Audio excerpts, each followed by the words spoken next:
Synergy Physics, where efforts meet success.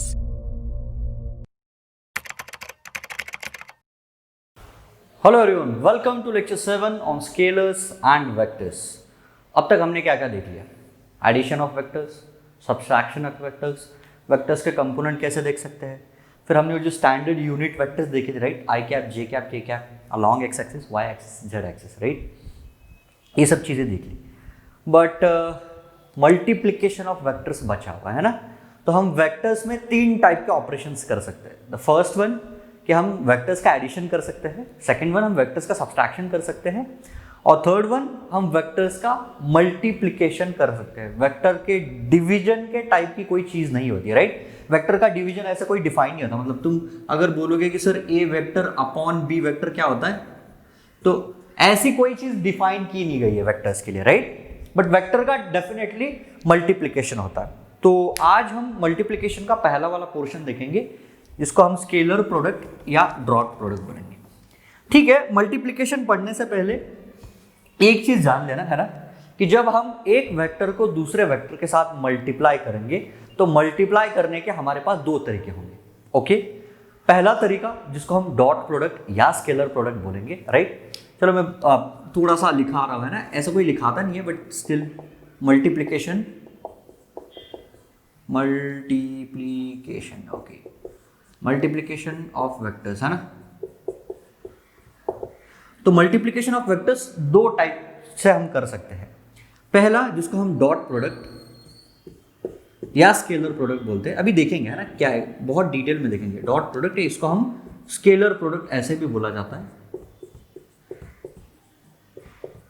और second चीज होती है क्रॉस प्रोडक्ट, जिसे हम वेक्टर प्रोडक्ट इस ऐसे भी बोलते हैं ना।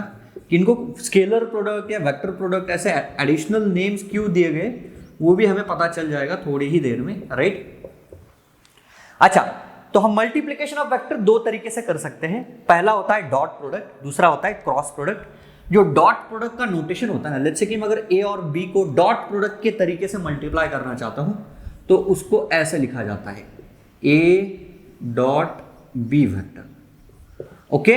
और जो क्रॉस प्रोडक्ट है, क्रॉस प्रोडक्ट, उसको हम ऐसे लिखेंगे। मतलब कभी भी अगर 2 वेक्टर के बीच में तुम्हें कोई ऐसे डॉट लिखा हुआ मिलेगा तो ये फुल स्टॉप नहीं है, right. This is basically dot product of 2 vectors. और ऐसा लिखेगा ना, ऐसा, तो जिसको हम बोलेंगे क्रॉस प्रोडक्ट। अच्छा, इनको स्केलर प्रोडक्ट और वेक्टर प्रोडक्ट क्यों बोला जाता है? तो जो पहला टाइप है डॉट प्रोडक्ट वेक्टर्स का मल्टीप्लिकेशन का, वो हमें रिजल्ट में एक स्केलर क्वांटिटी देता है, राइट। देखो ये थोड़ा सा अलग है। जैसे हमने अगर 2 वेक्टर्स को ऐड किया था तो क्या हमें एक वेक्टर मिला था? हाँ, जब हमने वेक्टर्स को ऐड किया था या सब्ट्रैक्ट किया था तो हर केस में हमें हमेशा एक वेक्टर मिल रहा था, राइट। वेक्टर क्या, हम उसको रिजल्टेंट वेक्टर से बोलते थे, राइट। बट स्केलर प्रोडक्ट में चीजें थोड़ी सी डिफरेंट होंगी। जब हम 2 वेक्टर्स को मल्टीप्लाई करेंगे तो हमें एक वेक्टर नहीं मिलेगा, हमें एक स्केलर क्वांटिटी मिलेगी। Scalar quantity vector quantity difference पता है सबको, कि अगर लेट्स से कि कोई मैं एक vector, let's say force vector को अगर मैं डिस्प्लेसमेंट वेक्टर के साथ मल्टीप्लाई करता हूं तो हमें कुछ क्वांटिटी मिलेगी, है ना, हमें कुछ क्वांटिटी। ये होता है, ये बाद में देखेंगे वर्क पावर एनर्जी में आराम से। इस चैप्टर में भी मैं बता दूंगा कि ये चीज क्या होती है। बट ये लिखा क्या हुआ है, इसको रीड करना पहले सीख लो। This is basically a dot product of force and displacement vector. क्या डिस्प्लेसमेंट वेक्टर के लिए हमने लास्ट लेक्चर में सिंबल देखा था, इसको हम एस वेक्टर से डिनोट करते हैं। Force is a vector, displacement is a vector. Force और डिस्प्लेसमेंट का डॉट प्रोडक्ट हमें वर्क देता है, वर्क डन, है ना। बाद में इसको बहुत डिटेल में पढ़ेंगे, है ना। बस अभी जान लो, फोर्स और डिस्प्लेसमेंट का डॉट प्रोडक्ट हमें वर्क डन देता है। और हमें पता है जो वर्क डन होता है it is a scalar quantity, right. हमारे पास बहुत सारी सिचुएशन आएंगी जहां पे हम वेक्टर्स का डॉट प्रोडक्ट लेंगे, और 2 फिजिकल क्वांटिटीज का अगर हम डॉट प्रोडक्ट लेंगे, हमें जो थर्ड फिजिकल क्वांटिटी मिलनी चाहिए, that physical quantity should be a scalar quantity, okay. इसलिए डॉट प्रोडक्ट को हम स्केलर प्रोडक्ट भी बोलते हैं, ओके।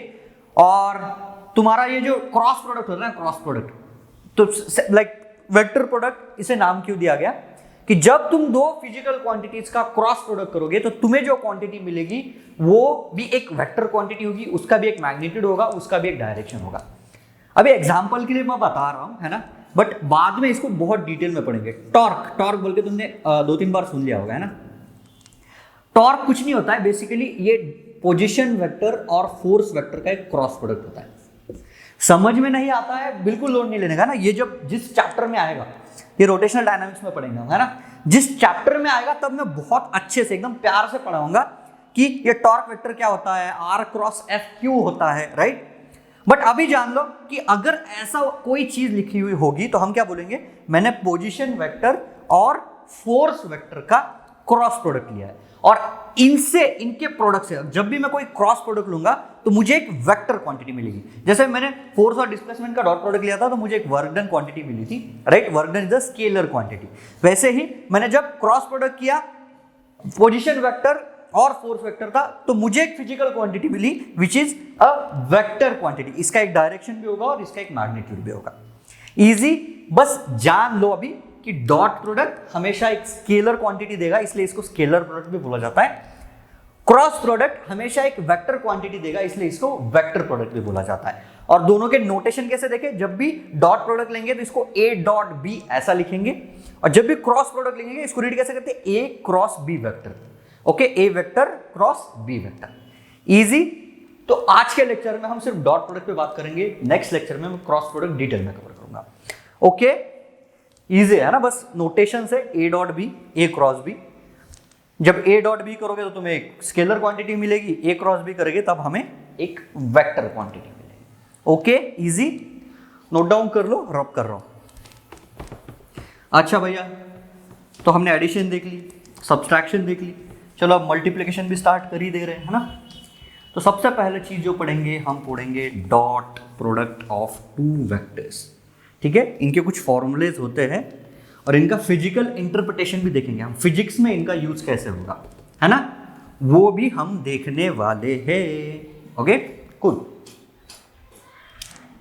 तो फर्स्ट थिंग यार, इसको लिखेंगे हम डॉट प्रोडक्ट। डॉट प्रोडक्ट को क्या बोला जाता है, स्केलर प्रोडक्ट भी बोला जाता है, स्केलर प्रोडक्ट। तो स्केलर प्रोडक्ट कैसे डिफाइन किया गया है ना, अगर हम कोई ए वेक्टर और बी वेक्टर का कोई एक डॉट प्रोडक्ट लेते हैं, है ना, तो इसका मैग्नीट्यूड कैसे आता है, ए डॉट बी इक्वल्स, इसको ऐसे डिफाइन किया गया।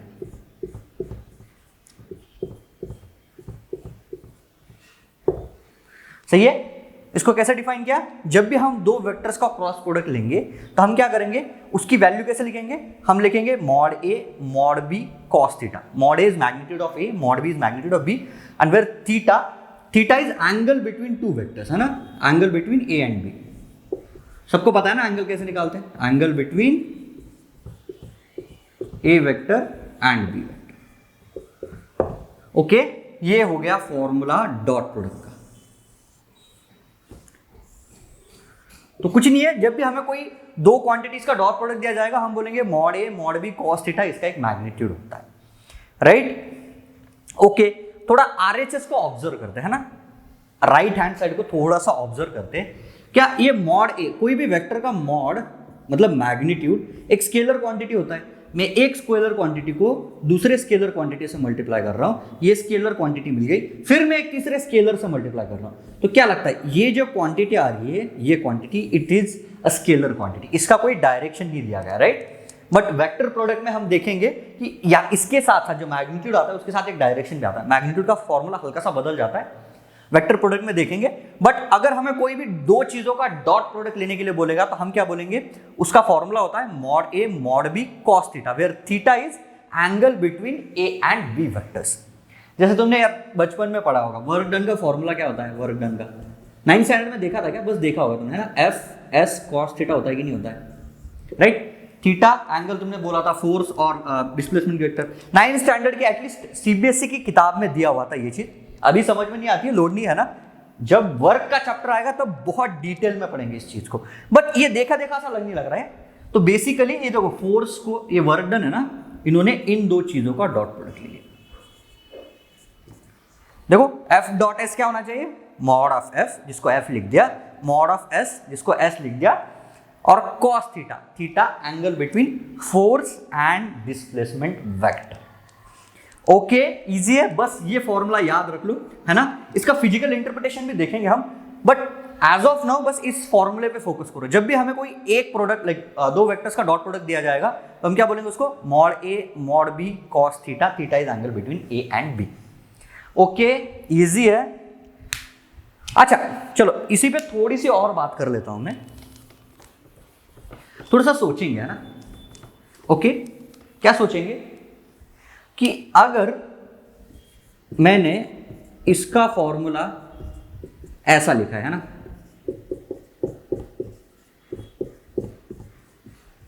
तो मैं इसका फॉर्मूला कैसे लिखूंगा, बी डॉट ए का, इसको भी ऐसे ही लिखूंगा ना। नहीं चलो इसको ऐसे लिख लेते हैं,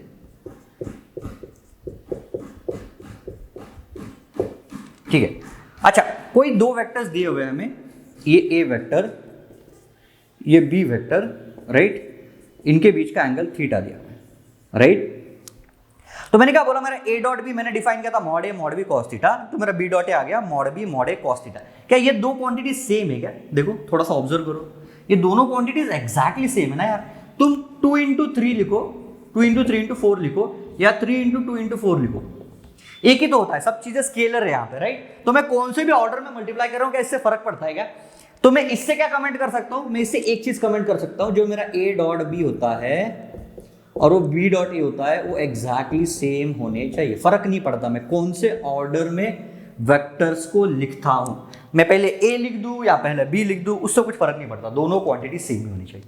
कैसे देख सकते हैं यहाँ पे देखो ना, A dot B mod A cos theta, B dot A mod B mod A cos theta, but ये दोनों अल्टीमेटली सेम ही तो है, राइट। तो जो ए डॉट बी होता है और वो बी डॉट ए होता है वो सेम होने चाहिए। इजी है ना, नथिंग चैलेंजिंग। लिख लो, चलो जल्दी से, इससे समझ सकते हो तुम, है ना। बेसिकली ये जो तीनों क्वांटिटीज है राइट हैंड साइड पे, all this quantities are scalar quantities. तो स्केलर क्वांटिटीज को मल्टीप्लीकेशन तुम कैसे भी करो, मैंने एग्जांपल देके बताया है ना। तो ए डॉट बी और बी डॉट ए सेम होने चाहिए, एक प्रॉपर्टी हो गई। चलो और थोड़ा क्लोजली देखते हैं राइट हैंड साइड को। लेफ्ट हैंड साइड तो फिक्स हो गई, राइट। मैं इसको ए डॉट बी लिखूं या बी डॉट ए लिखूं, उससे कुछ फर्क नहीं पड़ रहा। अब जो भी हम चीजें ऑब्जर्व करना चाहते हैं, थोड़े से राइट हैंड साइड पे ऑब्जर्व करने की कोशिश करते हैं, है ना। इजी, नोट डाउन कर लो। चलो राइट हैंड साइड को देखने वाले हम कुछ स्पेशल केसेस लेने की कोशिश करते हैं, है ना। मैं क्या करता हूं, इस फॉर्मूले को यहां पे लिखता हूं, इसलिए मुझे बोर्ड पे थोड़ी सी स्पेस मिल जाएगी। फॉर्मूला समझ में आया ना, फॉर्मूला याद रख लो बस, A dot B equals B dot A equals mod A mod B cos theta. तो मैं यहां पे लिख रहा हूं, ए डॉट बी होता है मेरा mod A mod B cos theta, right, cos theta. अच्छा चलो अपन तीन टाइप के केसेस देखते हैं। अच्छा, सबको कॉस थीटा पता है ना, कॉस थीटा इसकी वैल्यूज कौन सी होती है। अगर मैं क्वाड्रेंट सिस्टम बना दूं तो इस क्वाड्रेंट में इसकी पॉजिटिव होती है, इस क्वाड्रेंट में इसकी नेगेटिव होती है। अच्छा, अगर मेरा दो वेक्टर, जैसे मैंने एक वेक्टर यहां पे मान लिया, दूसरा वेक्टर यहां पे लाई करता हूं, तो ये एंगल कौन सा हो जाएगा हमारा, theta is basically less than 90 degree. मैं उसको बोलूंगा acute angle, right angle, obtuse angle. Okay, acute angle के लिए केस देख लेते हैं। जब भी कभी एक एक्यूट एंगल होगा इन दोनों के बीच में, है ना, थीटा के केसेस देखते हैं, तब क्या लगता है कॉस थीटा की वैल्यू पॉजिटिव होगी कि नहीं होगी, हमने ट्रिग्नोमेट्री में पढ़ा हुआ है। ओके, तो मैं क्या करता हूं, थोड़ा सा एंगल पे डिस्कशन करना चाहता हूं। जब एंगल हमारा वैरी करेगा तब हमारा क्रॉस ये डॉट प्रोडक्ट है वो कैसे वैरी करेगा। ओके, चलो देख लेते हैं। सबसे पहला केस, थीटा इक्वल 0 डिग्री। जब थीटा 0 डिग्री होगा तब क्या होगा, सबको पता है, जब थीटा 0 डिग्री होता है तो मेरा कॉस थीटा 1 हो जाता है। तो बेसिकली मैं ए डॉट बी, इसको क्या लिख सकता हूं, सिर्फ सिंपली ए इंटू बी लिख सकता हूं। यार मैं क्या कर रहा हूं, जो मॉडुलस ऑफ ए है उसको ए अज्यूम कर रहा हूं, मॉडुलस ऑफ बी को मैं बी अज्यूम कर रहा हूं। अच्छा, थीटा 0 डिग्री का फिजिकल इंटरप्रिटेशन कैसे होगा, ये देखो दोनों वेक्टर्स अगर सेम डायरेक्शन में पॉइंट करते हैं, let's say this is my force vector, this is my displacement vector. अगर मुझे कोई बोला जाए जो मेरा वर्क डन होता है उसका फॉर्मूला मैं एफ डॉट एस ले लूं, और इन दोनों के बीच में अगर एंगल 0 है तो मैं क्या करूंगा, मेरा वर्क डन है वो सिंपली एफ एस ऐसा लिख दूंगा। क्यों, थीटा जब ड्यूरल लगाऊंगा तब कॉस थीटा 1 आ जाएगा, तो ए डॉट बी मेरा ए इंटू बी हो जाता है। इजी है राइट। देखो स्केलर्स एंड वेक्टर्स को हम सिर्फ फिजिक्स के पॉइंट ऑफ व्यू से पढ़ रहे हैं, ओके। तो इसलिए मैं फिजिक्स का एग्जांपल डाल रहा हूँ। जब मेरा वर्क डन है, बाद में हम पढ़ेंगे, मैंने अभी बोल दिया कि वर्क डन का जो फॉर्मूला होता है एफ डॉट एस। इसको एस डॉट एफ लिखो, एफ डॉट एस लिखो, फर्क नहीं पड़ता है ना। तो जब भी थीटा 0 डिग्री होगा तो मैं उसको सिंपली एफ एस लिख सकता हूँ, राइट। तो जब भी थीटा 0 डिग्री होगा सिंपली हम जो मैग्नीट्यूड है उनका प्रोडक्ट करेंगे। और इसको फिजिकली कैसे इंटरप्रेट करेंगे, जब दोनों वेक्टर्स सेम डायरेक्शन में पॉइंट कर रहे हैं तब उनके बीच का एंगल थीटा है वो 0 होता है, ओके। इजी। चलो एक बार थीटा 90 डिग्री के लिए देखते क्या होता है। थीटा 90, इसको भी हटा दोगे। थीटा 90 डिग्री पे क्या होगा, जब थीटा 90 डिग्री होगा, थीटा 90 डिग्री होगा तब मेरे दो वेक्टर्स ऐसे बनेंगे, right. This is my A vector, my B vector, okay. Theta को 90 डिग्री डाल दो तो मेरा कॉस थीटा क्या हो जाएगा, ये 0 होता है, राइट। तो क्या लगता है ए डॉट बी की वैल्यू क्या आएगी, मैं 0 से मल्टीप्लाई कर रहा हूं पूरे एक्सप्रेशन को, 0 नहीं आ जाएगी क्या। देखो यहां पे 0 डाल दिया तो ये पूरे एक्सप्रेशन को 0 बना देगा। मतलब जब भी मेरे दो वेक्टर्स परपेंडिकुलर होंगे तब उनका डॉट प्रोडक्ट 0 आना चाहिए। इंपॉर्टेंट है, बहुत सारी जगह पे यूज करेंगे, है ना, इस प्रॉपर्टी को। याद, जैसे जो भी प्रॉपर्टीज पढ़ेंगे कॉमन सेंस है, रटने वाली कुछ चीज नहीं है, बस कॉस थीटा को वैरी करना है, कॉस के भी बीच में सिर्फ थीटा वैरी करे। जब थीटा 0 डाल दिया, दोनों वेक्टर सेम डायरेक्शन में पॉइंट कर रहे थे, मतलब उनका जो डॉट प्रोडक्ट आया वो सिंपली उनके मैग्नीट्यूड का प्रोडक्ट आ रहा है। जब मैंने थीटा 90 डिग्री डाल दिया तब मेरा कॉस थीटा 0 बन रहा है, मतलब ए डॉट बी जो कि डॉट प्रोडक्ट है वो 0 आ रहा है। तो जब भी दो परपेंडिकुलर वेक्टर्स का हम डॉट प्रोडक्ट लेंगे, जब भी दो परपेंडिकुलर वेक्टर्स का हम डॉट प्रोडक्ट लेंगे वो हमारा हमेशा 0 प्रोड्यूस करेगा, राइट। इजी है ना। चलो मतलब कि जब भी कभी मेरा फोर्स और डिस्प्लेसमेंट एक दूसरे के परपेंडिकुलर होंगे, जब मैं बोलूंगा कि मेरा फोर्स इस डायरेक्शन में लग रहा है लेकिन अगर मेरी डिस्प्लेसमेंट इस डायरेक्शन में हो रही है, राइट, अगर मेरा फोर्स इस डायरेक्शन में लग रहा है और मेरी डिस्प्लेसमेंट इस डायरेक्शन में हो रही है तो मैं बोलूंगा work done by this force should be equal to 0। क्यों, वर्क डन का फॉर्मूला क्या पढ़ा है हमने, एफ डॉट एस। इजी है। देखो ये चीज समझ में नहीं आती है तो लोड नहीं है, बस इस चीज को याद रखो, जब भी हमारा थीटा 90 डिग्री हो जाएगा मैं बोलूंगा cos 90 0, ए डॉट भी हमेशा 0 आता है। इंपॉर्टेंट है थोड़ा ना, बहुत सारी जगह पे यूज करेंगे फिजिक्स में। Easy, right. चलो और एक केस देख लेते हैं। कौन सी केस, थीटा को 180 डिग्री डाल देते हैं, है ना। अगर मेरा थीटा 180 डिग्री हो जाता है तो सोचो थोड़ा, तुम खुद सोच सकते हो।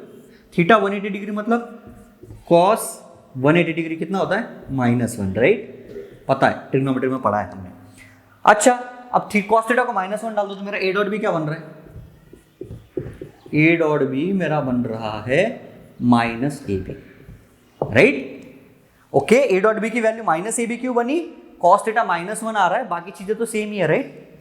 मतलब जब मेरे दो वेक्टर्स अपोजिट डायरेक्शन में पॉइंट कर रहे होंगे, एग्जैक्टली अपोजिट, राइट, जब मेरे दो वेक्टर्स एग्जैक्टली अपोजिट डायरेक्शन में पॉइंट कर रहे होंगे तब मैं बोलूंगा कि इनका जो डॉट प्रोडक्ट है, अगर मैं इसको फोर्स बोल दूं और इसको डिस्प्लेसमेंट बोल दूं तो मैं बोलूंगा कि मेरा जो वर्क डन आ रहा है, force F dot S work done, वो आएगा -fs, मतलब निगेटिव क्वांटिटी देगा, राइट।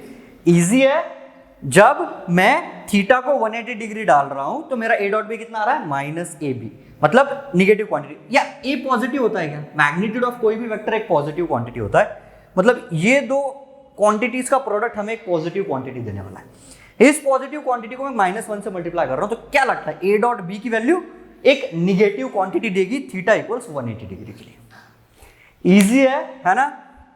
और दो केसेस कवर करना चाहता हूं मैं, जब थीटा 0 से 90 के बीच में होगा और जब थीटा 90 से 180 डिग्री के बीच में होगा। रटने वाली कोई चीज नहीं है, अच्छे से समझा रहा हूं, थोड़ा सा विजुअलाइज करने की कोशिश करो, ओके। इजी, नोट डाउन कर लो, मैं रब कर रहा हूं। चलो अब देखते हैं दो ऐसे केसेस जब थीटा 0 से 90 के बीच में होगा और जब थीटा 90 से 180 के बीच में होगा। देख लेते हैं एक बार क्या आता है। वैसे मैं चाहता हूं कि तुम एक बार खुद से करने की कोशिश करो, विजुअलाइज करो कि जब थीटा 0 से 90 डिग्री के बीच में वैरी करेगा तब ए डॉट बी क्या होगा और थीटा 90 से 180 के बीच में क्या होगा, तब चीजें क्या होंगी। मैं तो बताऊंगा बोर्ड में, तुम वीडियो पॉज करके एक बार खुद से सोच सकते हो। अगर तुम चीजें खुद से करना सीख लोगे ना तो टीचर पे थोड़ी सी डिपेंडेंसी कम हो जाती है ना। ओके, एक बार वीडियो को पॉज करो, करके देखो। चलो मैं अज्यूम कर रहा हूँ तुमने ट्राई करके देखा है, अब मैच करना कि जो मैं पढ़ा रहा हूँ और जो तुमने इंटरप्रिटेशन निकाला था क्या वो चीजें मैच होती है क्या। अच्छा 0, 90 और 180 के लिए देख लिया। थीटा अपन देखेंगे जब 0 से 90 डिग्री वेरी करता है तब। यार हमने वेक्टर का देख लिया ना कि वेक्टर के बीच का एंगल क्या होता है, this is my angle right. ये एंगल में कैसे भी वेरी कर सकता हूँ ना, देखो ये ऐसा 0 है, ये कुछ थीटा है, यहाँ पे हो गया तो 90 हो गया, यहाँ पे हो गया तो 180 हो गया, तो मैं एंगल कोई भी ले सकता हूँ 0 से 180 डिग्री के बीच में राइट। ओके, तो मैं पहला केस क्या ले रहा हूँ, जब थीटा मेरा 0 से 90 डिग्री होगा।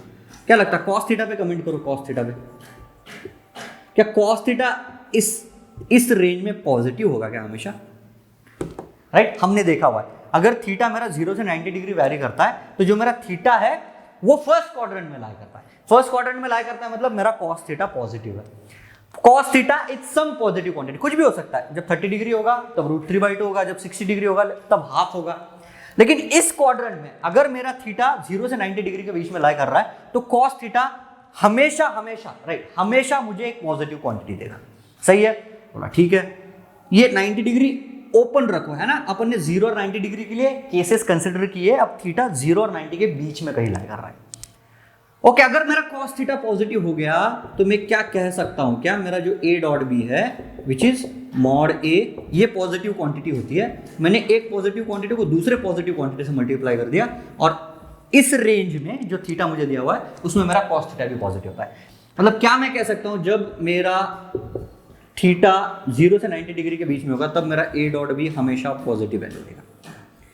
जब भी कोई दो वेक्टर्स के बीच का एंगल अगर 0 से 90 डिग्री के बीच में लाई करता है तो मेरा जो डॉट प्रोडक्ट है वो हमेशा एक पॉजिटिव क्वांटिटी देने वाला है राइट। हमने पढ़ा है डॉट प्रोडक्ट हमेशा एक स्केलर क्वांटिटी देता है। तो स्केलर क्वांटिटी में हम 3 टाइप की क्वांटिटी देख सकते हैं। नंबर लाइन ड्रॉ कर दो राइट, ये 0 है, अगर 0 से इधर लाई करती है तो मैं बोलूंगा मेरी स्केलर क्वांटिटी पॉजिटिव है, यहाँ पे लाई करती है तो मैं बोलूंगा स्केलर क्वांटिटी 0 है, इधर लाई करती है तो निगेटिव है। तो हम जो राइट हैंड साइड है it is a scalar quantity. तो हम कमेंट कर रहे हैं कि जब मेरा थीटा 0 से 90 डिग्री के बीच में होगा तब मेरा डॉट प्रोडक्ट हमेशा एक पॉजिटिव वैल्यू यील्ड करेगा। इजी, सही है राइट। चलो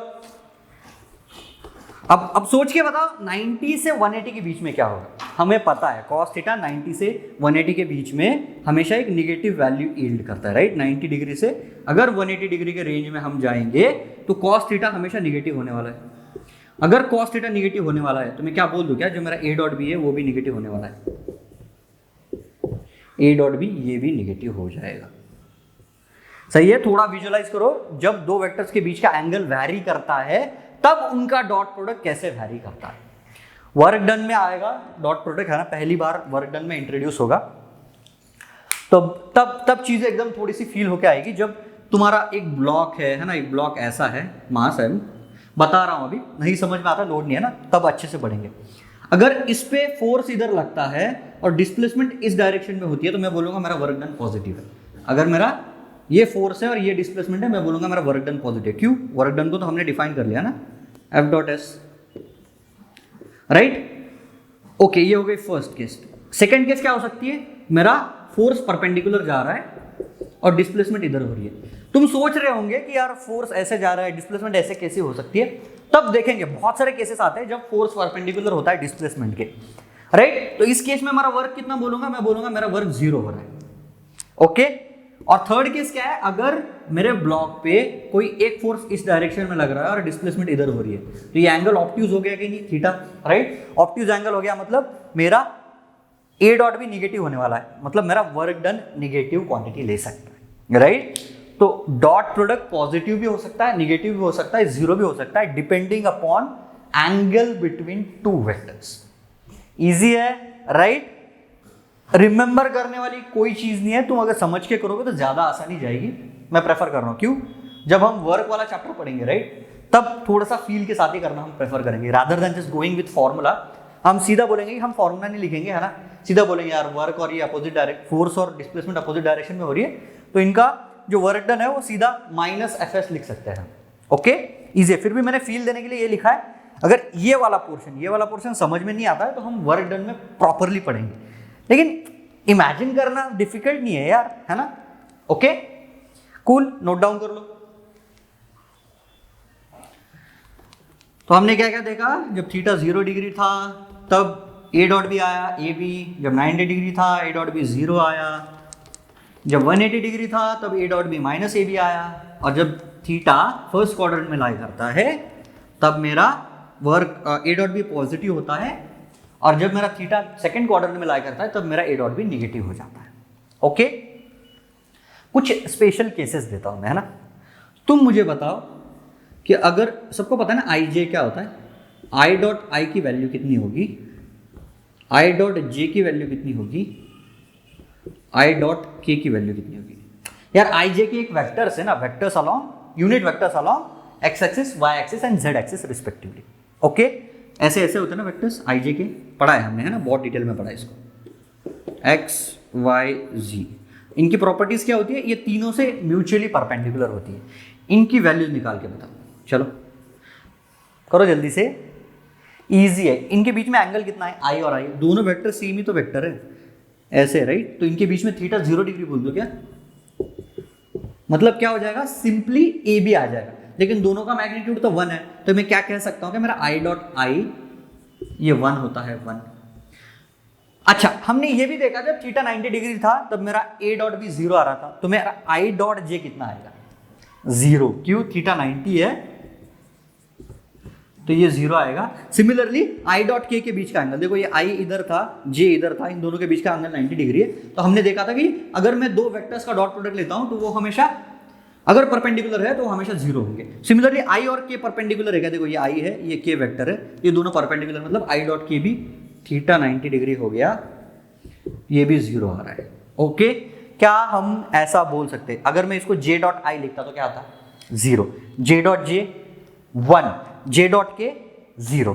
मतलब अगर हम कोई यूनिट वेक्टर का, राइट, जो स्टैंडर्ड यूनिट वेक्टर पढ़े थे आई जे के, अगर उसका खुद के साथ प्रोडक्ट लेंगे तो हमें 1 मिलेगा, और रिमेनिंग जे, लेट्स से कि आई का अगर मैं आई के साथ लिया तो 1 मिलेगा, जे और के साथ मिलेगा तो 0 होगा। सिमिलरली अगर जे का मैं आई के साथ लूंगा तो 0 आएगा, जे का जे के साथ लूंगा तो 1 आएगा, जे का के साथ 0 आएगा। ओके, इजी है ना, बहुत इजी। ओके, जो पढ़ा है उसी को तो अप्लाई कर रहे हैं अपन। तो क्या लिख रहा हूं मैं, आई डॉट आई ये बराबर होता है 1 के, और क्या 1 के बराबर जे डॉट जे भी होता है क्या, इसके बराबर के डॉट के भी आ जाएगा। इमेजिन, बस जो मैंने बोला है अब तक लेक्चर में उसको अप्लाई कर रहे हैं। ओके, अच्छा, जो आई डॉट जे होगा, जो आई डॉट के होगा, या के डॉट जे होगा, ये सब चीजें क्या आएगी, 0 आएगी। ओके, क्यों, ये सब एक दूसरे से परपेंडिकुलर होते हैं, और हमने पढ़ा है अगर दो वेक्टर्स एक दूसरे के साथ परपेंडिकुलर होंगे तो उनका डॉट प्रोडक्ट 0 आएगा। इजी है ना। चलो और एक प्रॉपर्टी डॉट प्रोडक्ट की मैं बता रहा हूं, इसको याद रखना है ना, इसको अप्लाई करेंगे अपन। और एक प्रॉपर्टी जो डॉट प्रोडक्ट की मैं डिस्कस करना चाहता हूं, थोड़ा सा सोचना इसको, है ना। अगर मैं कोई इस चीज के साथ डॉट प्रोडक्ट आता है तो क्या मैं इसको ऐसा लिख सकता हूं,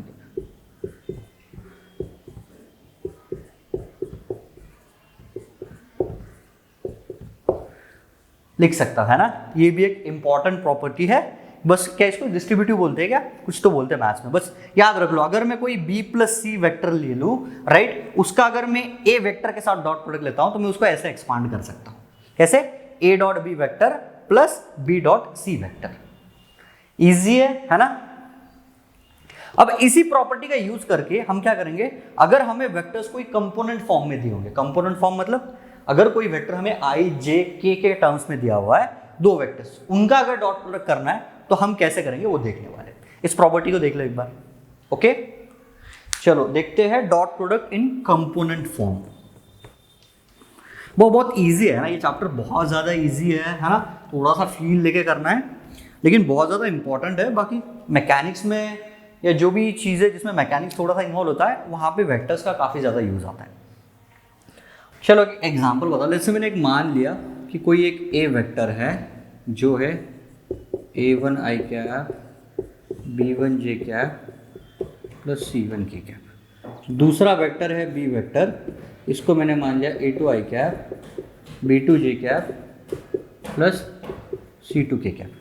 अब मुझे पूछा गया कि बताओ A डॉट B कितना होगा, A डॉट B कितना होगा, तो मैं कैसे करूँगा? लिख दो पहले A1 वेक्टर क्या है मेरा, A वेक्टर क्या है, A1 i cap B1 j cap C1 k cap dot A2 i cap B2 j cap plus C2 k cap. Okay, चलो इनका प्रोडक्ट करो जल्दी से, कितना आएगा? अगर मैं A1 i कैप को इस पूरे वेक्टर से मल्टीप्लाई कर रहा हूं तो क्या मिल रहा है? देखो A1 i cap dot A2 i cap, ये कितना देगा मुझे? ये देगा A1 A2, राइट। अच्छा, A1 i cap dot B2 j cap क्या देगा? देखो i डॉट j हमेशा जीरो देता है, तो मैं क्या कहूंगा, अगर ये इस कंपोनेंट को मैं इस कंपोनेंट के साथ मल्टीप्लाई कर रहा हूं, मुझे एक जीरो क्वांटिटी मिल रही है, तो मैं जीरो के एडिशन में नहीं लिखूंगा। सिमिलरली अगर इस क्वांटिटी को मैं k कैप के साथ मल्टीप्लाई कर रहा हूं तो मुझे एक जीरो क्वांटिटी मिल रही है।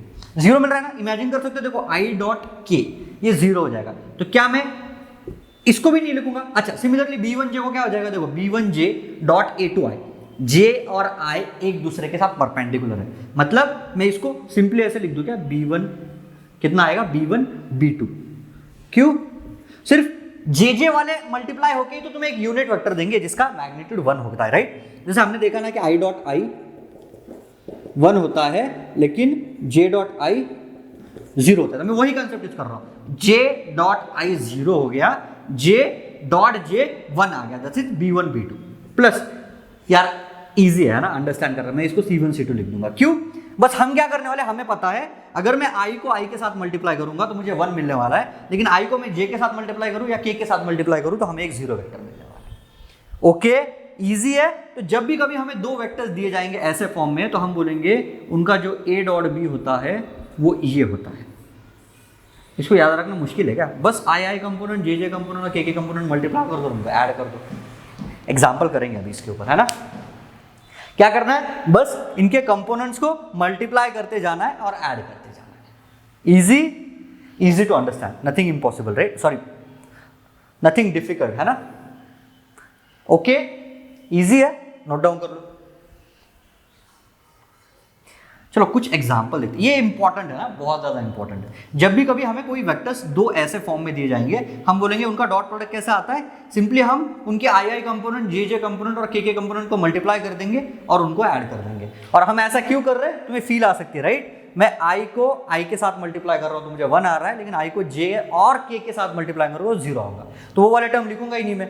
A1 B2 क्यों नहीं लिखा मैंने, A1 C2 क्यों नहीं लिखा मैंने, वो 0 हो रहे हैं इसलिए, है ना। इजी है। तो अगर हमें कोई भी दो वेक्टर्स दिए जाएंगे ऐसे कंपोनेंट फॉर्म में, तो क्या हम उनका डॉट प्रोडक्ट निकाल सकते हैं? अब निकाल सकते हैं। चलो कुछ एग्जांपल करते हैं, है ना, डॉट प्रोडक्ट के ऊपर। वर्कशीट, अभी जो मैंने बहुत बड़ी एक क्वेश्चन बैंक क्रिएट की है, डेली तुम्हें 30-40 क्वेश्चन होमवर्क में मिलने चालू हो जाएंगे, है ना। चलो, तो हमने आज क्या क्या देखा, मैं क्विक रिवीजन कर रहा हूं, है ना। एक कि डॉट प्रोडक्ट क्या होता है ना।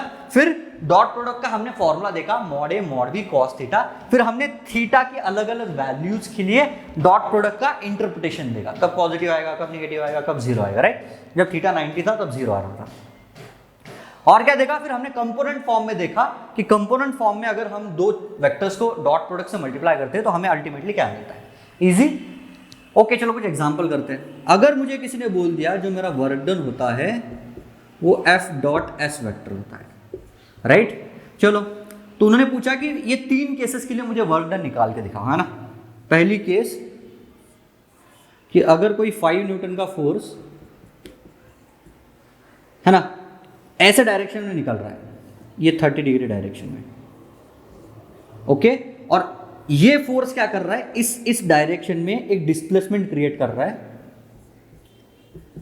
3 मीटर की, 3 मीटर की। तो मुझे बोला गया कि work done by this force निकालो। मैंने बोला सही है, हमें पता है, राइट। एफ वर्क इक्वल, अगर एफ डॉट एस दिया हुआ है तो मैं क्या बोलूंगा, मैं इसको बोलूंगा ये mod F mod S cos 30 degree होना चाहिए। cos 30 डिग्री क्यों? इन दोनों वेक्टर के बीच में जो एंगल है वो 30 डिग्री है। क्या आप निकाल सकते हैं? क्या हमें मॉड एफ दिया हुआ है, mod F is 5 newton, mod S is 3 meter, cos 30 की वैल्यू पता है तो मैं वर्क डन निकाल सकता हूँ इस फोर्स से। अगर ये फॉर्मूला अभी समझ में नहीं आ रहा है तो लोड नहीं, बस डॉट प्रोडक्ट पे, इसका जो डॉट प्रोडक्ट वाला पोर्शन है उस पर फोकस करो। ओके, तो वर्क डन कितना आया मेरा? देखो मॉड एफ की value 5, mod S 3, cos 30 degree, cos 30 degree कितना होता है? √3/2। तो ये कितना आया? 15 √3/2। तो ये आया मेरा work done by this force. Okay, अच्छा अगर ये थीटा 90 डिग्री हो जाता तो क्या होता? चलो मैं इसी क्वेश्चन को रख रहा हूँ, बस मैं थीटा को 90 डिग्री कर रहा हूँ, है ना? क्या रख दिया मैंने? थीटा को 90 डिग्री कर दिया यहाँ पे, कि मेरा फोर्स इस डायरेक्शन में लग रहा है लेकिन डिस्प्लेसमेंट इस डायरेक्शन में हो रही है। तो मुझे बताओ अब एफ डॉट एस कितना होगा? ईजी है, cos 90 0 होता है, राइट? तो मैं एफ डॉट एस को 0 लिख दूँ क्या? एफ डॉट एस क्या होता है? मेरा वर्क डन। तो मेरा वर्क डन 0 हो गया। अगर इसी एंगल में थीटा को 90 हटा के कोई ऐसे 135 डाल देता, चलो 135 डाल देता, है ना? 135 डिग्री। 135 को मैं कैसे लिख सकता हूँ? अगर मैं यहाँ पे 45 लिख देता है, मतलब मैं ऐसा क्वेश्चन नहीं लिख के मैं बोलता, चलो मैं फिर से बना रहा हूँ, है ना, मिटा के। अगर इसी क्वेश्चन को मैं थोड़ा सा ट्विस्ट करके ऐसे देता तो मैं बोल रहा हूँ ये एक ब्लॉक है,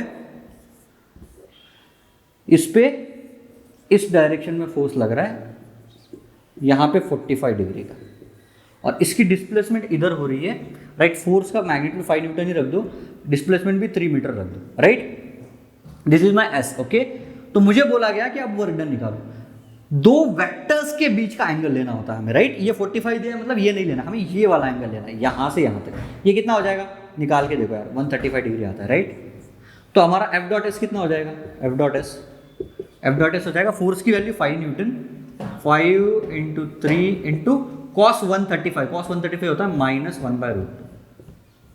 ओके, पढ़ा हुआ है, ट्रिग्नोमेट्री में पढ़ा हुआ है। मैंने क्या लिखा है? बस मॉड एस cos 135 डिग्री। ये ए वैल्यू कितनी आएगी? देखो -15/√2, मतलब वर्क डन आया है -15/√2, वर्क डन निगेटिव आया अपना। तो जो हमारा स्केलर प्रोडक्ट है वो एक पॉजिटिव वैल्यू भी दे सकता है, एक निगेटिव वैल्यू भी दे सकता है, और 0 वैल्यू भी दे सकता है। 0 वैल्यू कौन से केस में देता है? जब दो वेक्टर्स परपेंडिकुलर होते हैं तब, है ना? चलो कंपोनेंट फॉर्म में भी करके देखते हैं एक बार। कंपोनेंट फॉर्म में करेंगे, डॉट प्रोडक्ट निकालना है कंपोनेंट फॉर्म में, है ना? ओके, अच्छा अगर मुझे कोई ए वेक्टर दिया गया 3i + 4j, और मुझे बी वेक्टर दिया गया 5i + 7j, मुझे बोला गया कि a डॉट बी की वैल्यू निकालो। a डॉट बी वेक्टर कितना आएगा? हमने पढ़ा है, राइट? अगर दो वेक्टर दिए तो हम क्या करते हैं? बस उनके आई कंपोनेंट को मल्टीप्लाई करते हैं, जे कंपोनेंट का मल्टीप्लाई करते हैं और उनका एडिशन कर देते हैं। तो a डॉट बी बेसिकली कितना आ जाएगा? ये देखो 3 × 5 + 4 × 7, दैट इज 28। तो ये कितना आया? 43। ये आ गई मेरी a डॉट बी की वैल्यू। अच्छा अगर यहाँ पे माइनस होता तो यहाँ पे माइनस आ जाता, राइट? हम कैसे लिखते? 15 + -7 × 4 लिखते हैं ना, -7 × 4, तो ये माइनस हो जाता है। तो कितना आता है? 15 - 28 कितना होता है? -30। तो देखो इस केस में भी निगेटिव आया। ओके, और अगर हमें कार्टेशियन फॉर्म में दो परपेंडिकुलर वेक्टर्स दिए जाए तो हम क्या बोलेंगे? जो दो वेक्टर्स का प्रोडक्ट 0 हो सकता है। जैसे मैं एग्जांपल क्रिएट करके देता हूं एक, कि a डॉट भी निकाल के दिखाऊं, और उससे थोड़ा सा फिजिकल इंटरप्रिटेशन करने की कोशिश करना, है ना? तो मैंने क्या बोला? इसको 4i कर दो और इसको 3j कर दो, और अब इन दोनों चीजों का डॉट प्रोडक्ट निकालो। चलो निकालते हैं ना। कितना आएगा मेरा? a डॉट b, ये कितना हुआ है? देखो 3 × 4 12, क्यों? आई वाले मल्टीप्लाई कर दिए, 4 × -3 -12 = 0। मेरा डॉट प्रोडक्ट 0 आ रहा है। इसका मतलब क्या होगा? सोचो जरा, जब भी मेरा डॉट प्रोडक्ट 0 आ रहा था, कब आ रहा था? जब मेरा cos theta 90, right? cos theta 0 होना चाहिए, थीटा 90 डिग्री होना चाहिए, मतलब इन दोनों वेक्टर्स के बीच का एंगल 90 डिग्री होना चाहिए। मतलब a vector is perpendicular to B vector, right. Okay, तो इसमें कैसे भी क्वेश्चन फ्रेम किया जा सकता है। जैसे बोला गया जा सकता है कि a डॉट बी की कुछ वैल्यू दी गई है, राइट। तो बोला जा सकता है कि कोई एक बी वेक्टर ऐसा निकालो जो a वेक्टर के साथ परपेंडिकुलर है सी वेक्टर के साथ परपेंडिकुलर। चलो एक क्वेश्चन करा ही देता हूं वैसा वाला, है ना। इजी है ना, नथिंग डिफिकल्ट, राइट। बस डॉट प्रोडक्ट के फॉर्मूले पे फोकस करो, है ना। उसका फिजिकल इंटरप्रिटेशन भी देखेंगे अभी शॉर्टली, ओके। बट अभी थोड़े से एग्जांपल कर देते हैं फटाक से। क्वेश्चन बैंक में बहुत सारे एग्जांपल्स करेंगे इसके ऊपर, है ना। ओके, एग्जांपल क्या है, मुझे बोला गया कि कोई एक ए वेक्टर है जो है i cap plus 2j cap plus 4k cap, और मुझे बोला गया कि एक बी वेक्टर दिया गया है, वो बी वेक्टर है 3i cap plus 7j cap minus some ck cap. C एक कुछ दिया है ना, और हमें एक और इंफॉर्मेशन दी है, हमें बोला गया है कि a और b एक दूसरे के साथ परपेंडिकुलर है। ये परपेंडिकुलर का साइन होता है ना। क्या बोला है हमें, a और b एक दूसरे के साथ परपेंडिकुलर दिए हुए हैं। तो हमें c की वैल्यू फाइंड करनी है। कैसे करेंगे, इजी, हमें पता है जब दो वेक्टर्स परपेंडिकुलर होते हैं तब उनका डॉट प्रोडक्ट 0 होता है। तो मैं इसको ऐसे कर सकता हूँ क्या, अच्छा डॉट प्रोडक्ट जल्दी से करो। देखो i का कंपोनेंट मल्टीप्लाई करो, आया 3 प्लस जे का मल्टीप्लाई किया 14, के का मल्टीप्लाई है माइनस 4c इक्वल 0। ये कितना है, 17/4 आएगा क्या। तो कैसे भी घुमा फिरा के अपन बहुत सारे टाइप के क्वेश्चंस इसमें कर सकते हैं। ओके, इजी है ना। डीपीपी में क्वेश्चंस करेंगे, बहुत सारे क्वेश्चन करेंगे इसके ऊपर।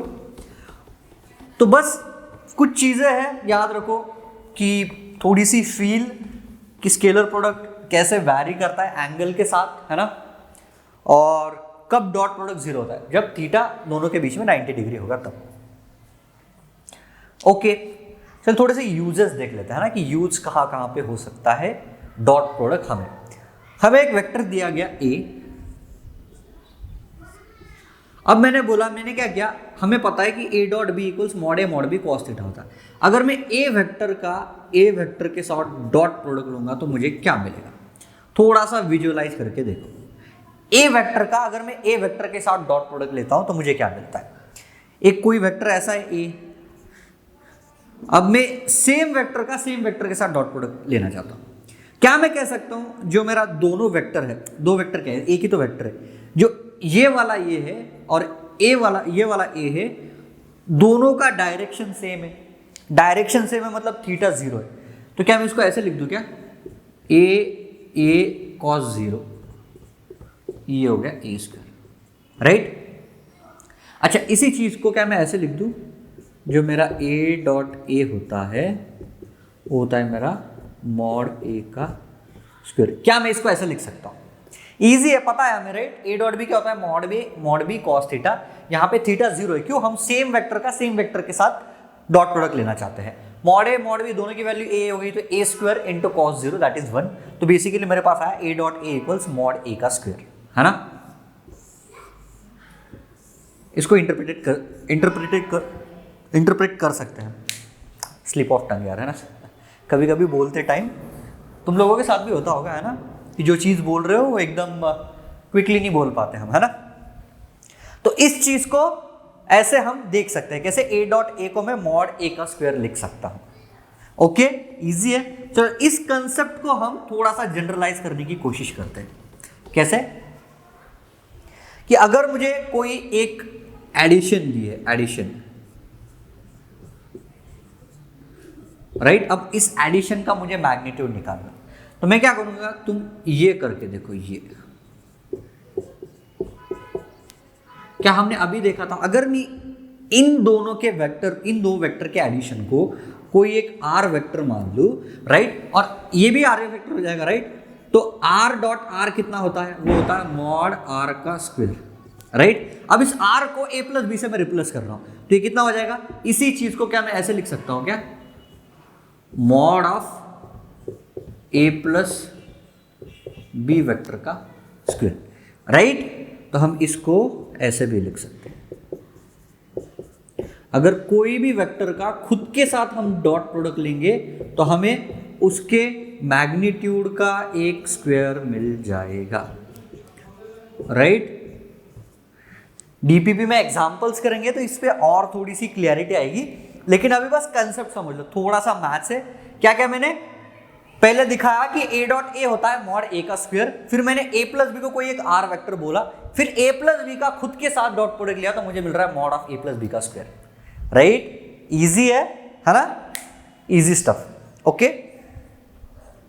चलो और एक एप्लीकेशन देख लेते हैं स्केलर प्रोडक्ट का। स्केलर प्रोडक्ट क्या है, जिसको डॉट प्रोडक्ट भी हम बोलते हैं, स्केलर प्रोडक्ट भी बोलते हैं। और एक एप्लीकेशन कहाँ हो सकता है, ओके थोड़ा फॉर्मूले को क्लोजली देखते हैं अपन, राइट। ये वाला जो फॉर्मूला है इसको थोड़ा सा क्लोजली और देखेंगे तो हमने क्या देखा, अगर हमें कोई ए वेक्टर और बी वेक्टर दिया है तो हमने बोला कि हमने उसका फॉर्मूला ऐसे लिख दिया। अगर इसको मैं थोड़ा सा रीअरेंज कर दूं तो क्या मैं इसी चीज को ऐसे लिख सकता हूं क्या, ये स्केलर है ना, स्केलर को तो मैं डिवाइड कर सकता हूं। कोई भी वेक्टर का मैग्नीट्यूड एक स्केलर होता है, राइट। तो मैंने क्या किया, बस इनका जो डॉट प्रोडक्ट आ रहा था उसको इनके मैग्नीट्यूड से डिवाइड किया तो मुझे एक कॉस थीटा मिल रहा है। तो अगर मेरे पास a डॉट बी की वैल्यू हो, मॉड a हो, मॉड b हो, तो क्या मैं दो वेक्टर के बीच का थीटा निकाल सकता हूं। मतलब हम डॉट प्रोडक्ट की हेल्प से दो वेक्टर के बीच का एंगल निकाल सकते हैं, राइट। थीटा क्या हो जाएगा, theta is basically cos inverse a dot B upon mod a mod b, okay. Easy है, बस फॉर्मूले को थोड़ा सा रीअरेंज किया है। तो जब भी हमें कोई दो वेक्टर के बीच का एंगल निकालना होगा तो याद रखना कि अगर दो वेक्टर के बीच का मुझे एंगल निकालना है तो मैं डॉट प्रोडक्ट का यूज करके दो वेक्टर के बीच का एंगल निकाल सकता हूं। मतलब तुम्हें रैंडम वेक्टर दे दिए i j k के टर्म्स में, राइट, और तुम्हें पूछा गया कि हमें दो वेक्टर के बीच का एंगल निकाल, तो हर बार हम वेक्टर ड्रॉ थोड़ी कर सकते, right. Like every time it is not possible to visualise each and every vector, right. तो हमें कुछ जगह पे एक मैथमेटिकल फॉर्मूला चाहिए कि जो हमें लाके दे सके दो वेक्टर के बीच का एंगल। तो डॉट प्रोडक्ट हमें वहां पे हेल्प कर सकता है। कैसे, a डॉट बी का फॉर्मूला ये होता है, बस उसको रीअरेंज करो तो कॉस थीटा मिल जाएगा, a dot B mod a mod b, okay. एक एग्जांपल करके बताता हूं। तुम्हें कोई भी दो रैंडम वेक्टर दिए जाए और बोला जाए कि इन दो वेक्टर के बीच का हमें एंगल निकालो, तो क्या हम इस फॉर्मूले की हेल्प से निकाल सकते हैं? निकाल सकते हैं ना। देखते हैं कैसे, अभी देखा ना। चलो मैं बोला कि a वेक्टर है जिसका है मेरा 3i cap plus 7j cap plus 4k cap, okay. And मेरा b वेक्टर है सम 7i cap plus 3j cap, इसको माइनस कर दो चलो, और प्लस 16। अरे यार कुछ अच्छी वैल्यूज लेके देखते हैं अपन, है ना, क्योंकि वो मॉड भी तो लाना है हमें, थोड़ी सी अच्छी एकदम जिससे खूबसूरत रिजल्ट आए, ऐसी वैल्यूज डालता हूँ मैं, है ना, नहीं तो हम मैथ्स में थोड़े से अटक जाएंगे। मैंने लिया i cap plus 2j cap plus 2k cap, है ना, ओके। एंड b वेक्टर लिया मैंने, okay, 4i cap plus 3j cap plus 5k cap, okay. तो मैंने दो वेक्टर्स ऐसे लिए, एक कोई रैंडमली स्पेस में कोई तो भी वेक्टर्स है, राइट। हम मतलब इन वेक्टर्स को विजुअलाइज कर सकते हैं, लेकिन इनके बीच का एंगल विजुअलाइज करना एक थोड़ा सा डिफिकल्ट टास्क है। अगर तुम्हें कोई पूछे कि हमें इन दो वेक्टर के बीच का एंगल निकाल के दे दो, कैसे करेंगे? हमें पता है कि जो डॉट प्रोडक्ट होता है, डॉट प्रोडक्ट, उसके फॉर्मूले कहीं तो भी एक थीटा नाम का वेरिएबल आता है, तो उस चीज का यूज कर लो। कैसे? मैंने क्या बोला था, जो मेरा कॉस थीटा है वो क्या हो गया था, इसको रीअरेंज किया था मैंने। कैसे? a dot B upon mod a mod b। इतना पॉपुलर नहीं है बट कुछ जगह पे इसका यूज आएगा अगर थीटा हमें निकालना है डॉट प्रोडक्ट की हेल्प से। लेकिन सीखने में क्या हार जाए, है ना, कहीं पे आ गया तो हम इसका यूज भी तो कर सकते हैं। ऐसा कोई डिफिकल्ट नहीं है, बस डॉट प्रोडक्ट के फॉर्मूले को थोड़ा सा रीअरेंज कर दिया हमने। तो a डॉट b की वैल्यू निकाल के बताओ मुझे जल्दी से, कितना आएगा? देखो 1 + 4 this is 4, 1 × 4 sorry 3 × 2 it's 6 plus 5 × 2 it's 10, तो ऊपर आया 24। नीचे मॉड a कितना आ रहा है? चलो मॉड a निकालो जल्दी से। मॉड इज √1² + 2² + 2², √9 बेसिकली 3 आ रहा है। अपने कॉपी में कैलकुलेट करके देखो, मॉड ए मॉड बी निकालना आता है हमको, है ना, बहुत बार कर लिया ये वाला। मॉड बी कितना आ रहा है देखो, under root 4 square plus 3 square plus 5 square, तुम्हारा 5 रूट आ रहा है क्या, चेक करके देखो, 5 रूट तो आना चाहिए, है ना। 50 आ रहा है, 50 को मैं 25 इंटू 2 लिख रहा हूँ। ओके, तो ठीक है, मॉड ए मॉड बी की वैल्यू डाल दो यहाँ पे, 3 इंटू 5 रूट 2, ऊपर आ रहा था 24, तो कॉस थीटा आया मेरा 24 अपॉन 5 3 जा 15 रूट 2। इसको ऐसा रखना चाहे तो ऐसा रखना चाहो, या मैं इसको कैसे लिख सकता हूँ, हमने पढ़ा है राइट, थीटा लाइव सेशन में भी बहुत बार देखा है, theta is cos inverse 24/15 root 2। So basically this is the angle between this two vectors. अगर ये वैल्यू और थोड़ी सी खूबसूरत आती, खूबसूरत है मतलब अगर कॉस थीटा हाफ आता या √3/2 आता या 1/√2 आता, यहाँ पे अगर इस इक्वेशन की वैल्यू 1/√2 यहाँ पे इवैल्यूएट होती, तो हम सिंपली कह सकते थे कि माई थीटा इज 45 डिग्री। ओके, तो जब हमें कोई दो वेक्टर्स दिए जाएंगे और उनका डॉट प्रोडक्ट अगर हम निकाल सकते हैं, तो क्या हम कह सकते हैं कि उनके बीच का हमें एंगल आ सकता है, आ सकता है राइट। बहुत बहुत बहुत ही ज़्यादा ईजी स्टफ है। चलो नोट डाउन कर लो जल्दी से। मैं अज्यूम कर रहा हूँ कि तुमने नोट डाउन कर लिया, तो मैं रफ कर रहा हूँ इसको, है ना। ओके, तो हम डॉट प्रोडक्ट की हेल्प से दो वेक्टर के बीच का एंगल भी निकाल सकते हैं। थोड़े से इस पर प्रॉब्लम कर लेंगे, इसमें और थोड़ा सा कंफर्ट बढ़ जाएगा, बट इसमें रटने वाला कुछ नहीं यार। आज का लेक्चर भी तुम बस समझ के करो, फॉर्मूले को रीअरेंज करो, थोड़ी सी वेक्टर्स की फील के साथ करने की कोशिश करो, बस आराम से निकल जाएगा, है ना। ओके, चलो एक और एग्जांपल कर लेते हैं। अगर हमें किसी ने बोला कि अगर a डॉट बी की वैल्यू इट्स समथिंग 15 है ना, किसी ने दे दी कि जो a डॉट बी है उसकी वैल्यू 15 है, तो हमें बोला गया कि इस एक्सप्रेशन को अच्छा, और एक चीज़ बोली गई कि जो मॉड ऑफ a है that's 5 and mod of b है वो 7 दिया हुआ है ना। मॉड ऑफ a दिया है 5, a डॉट बी की वैल्यू दी है 15 और मॉड b दिया है 7। तो इस एक्सप्रेशन की वैल्यू इवैल्यूएट करके बताओ।